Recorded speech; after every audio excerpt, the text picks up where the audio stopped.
അനീഷും അക്ബറും തമ്മിൽ ഒരു വാക്ക് തർക്കം നടക്കുകയാണ്. അതായത് good morning big boss, good morning big boss എന്ന് ആദ്യത്തെ ദിവസങ്ങളിൽ പറഞ്ഞിരുന്ന ഒരാള് പെട്ടെന്നൊരു ദിവസം അതിനെ സുപ്രഭാതം എന്നാക്കിയതിനു ശേഷം ബാക്കിയുള്ള എല്ലാവരും മലയാളത്തിന് എതിരാണെന്ന് പറഞ്ഞു പരത്താൻ ശ്രമിച്ചു. അതായത് ഇത് അനീഷിനെ കുറിച്ച് അക്ബർ ഇപ്പൊ വന്ന പ്രൊമോയിൽ പറഞ്ഞിരിക്കുന്ന കാര്യങ്ങളാണ്.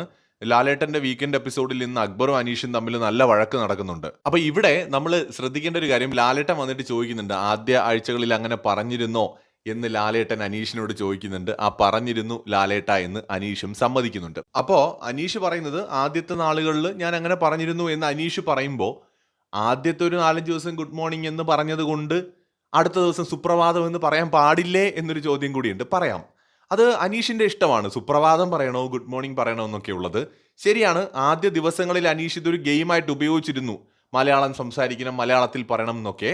പക്ഷേ പിന്നെ പിന്നെ അതിൽ നിന്ന് അനീഷ് ആ ഗെയിം അങ്ങ് വിട്ടു. പക്ഷെ ഇപ്പോഴും മലയാള വാക്കുകൾ ഒരു എഴുത്തുകാരൻ എന്ന നിലയിലാണ് പുള്ളി അത് പറയുന്നതെന്ന് ഈ ഇടയ്ക്കൊരിക്കൽ പറഞ്ഞിട്ടുണ്ട്. അനീഷ് വിചാരിക്കുന്ന പുള്ളി ഒരു എഴുത്തുകാരുടെ കൂടി റെപ്രസെൻറ്റേറ്റീവ് ആയിട്ടാണല്ലോ വന്നിരിക്കുന്നത്. അപ്പോൾ മലയാള ഭാഷയെ പ്രൊമോട്ട് ചെയ്യുന്നതാണ് ശരിയെന്ന് അനീഷിന് തോന്നിക്കാണാം. ഇതിനകത്ത് 2-3 കാര്യങ്ങളുണ്ടേ.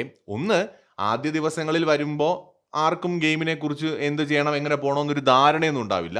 ആദ്യത്തെ 2-3 ദിവസം അനീഷ് നോക്കിയപ്പോൾ എല്ലാവരും ഇംഗ്ലീഷ് കൂടുതലായിട്ട് സംസാരിക്കുന്നു. കാരണം വിചാരിച്ചതിലും കൂടുതൽ ഇംഗ്ലീഷുകാരാണ് അവിടെ. ഹിന്ദിയും ഇംഗ്ലീഷും അല്ലേ, ജിസേൽ, ആര്യൻ, ഇവൻ എല്ലാവരും ഇംഗ്ലീഷ് സംസാരിക്കുന്നവരാണ്. അപ്പോൾ അനീഷ് നോക്കിയപ്പോൾ ഓക്കെ, ഡിഫറെൻ്റ് ആയിട്ട് താൻ നിൽക്കണം. താൻ പ്രതിനിധീകരിക്കുന്നത് ശരിക്കും എഴുത്തുകാരെ കൂടിയാണ്. അപ്പോൾ അതുകൊണ്ട് മലയാള ഭാഷയ്ക്ക് ഒരു പ്രാധാന്യം കൊടുക്കണമെന്ന് അനീഷിന് തോന്നിയിരിക്കാം. ഇവിടെ അക്ബർ ചൂണ്ടിക്കാണിക്കുന്ന ആദ്യത്തെ 2-3 ദിവസത്തെ കാര്യമില്ലേ, ഈ 75 ദിവസം കഴിയുമ്പോൾ അതിനെന്ത് പ്രസക്തിയാണ് ഇവിടെ ഉള്ളത്? അനീഷ് അതിനുശേഷം പിന്നീട് എപ്പോഴും സുപ്രഭാതം തന്നെയാണ് പറയുന്നത്. അത് അനീഷിന്റെ ഒരു ട്രേഡ് മാർക്ക് പോലെ.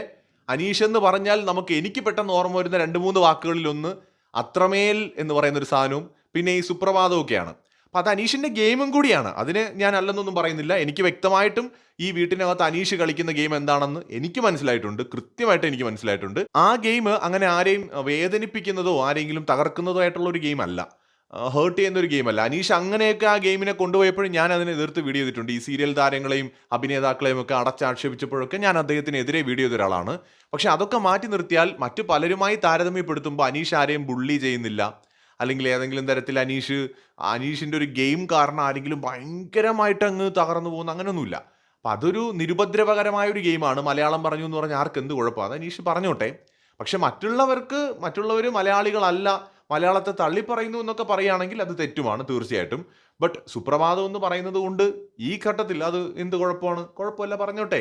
അക്ബറിൻ്റെതായിട്ടുള്ള ഗെയിം, അനീഷിൻ്റെതായിട്ടുള്ള ഗെയിം, എല്ലാവരും ഗെയിം കളിക്കാൻ വന്നതല്ലേ. പ്രത്യേകിച്ച് ഇത് ആദ്യത്തെ 1, 2, 3 ദിവസത്തെ കാര്യം വെച്ചിട്ട് നമ്മൾ സംസാരിച്ചിട്ട് കാര്യമില്ല. അനീഷിന്റെ ഗെയിം ആണെന്നുള്ള എല്ലാവർക്കും അറിയാം. പക്ഷെ അനീഷ് മാത്രമല്ല, അവിടെ പോയിരിക്കുന്ന എല്ലാവരും ഗെയിം കളിക്കാനാണ് പോയിരിക്കുന്നത്. അപ്പൊ അനീഷ് ഗെയിമാണ് എന്ന് പറഞ്ഞിട്ട് നമ്മൾ കുറ്റപ്പെടുത്താനും പറ്റില്ല. അക്ബർ ആണെങ്കിലും അക്ബറിന്റെ ഗെയിം കളിക്കുന്നില്ലേ അവിടെ. ഓരോരുത്തർക്കും അവരവരുടേതായിട്ടുള്ള ഗെയിം ഉണ്ട്. അനീഷിന്റെ ഗെയിം കളിക്കട്ടെ, അതിനെ ഇനി കുറ്റപ്പെടുത്തേണ്ട കാര്യം എന്താണ്? അങ്ങനെ കുറ്റപ്പെടുത്തിയതുകൊണ്ട് എന്ത് കാര്യം?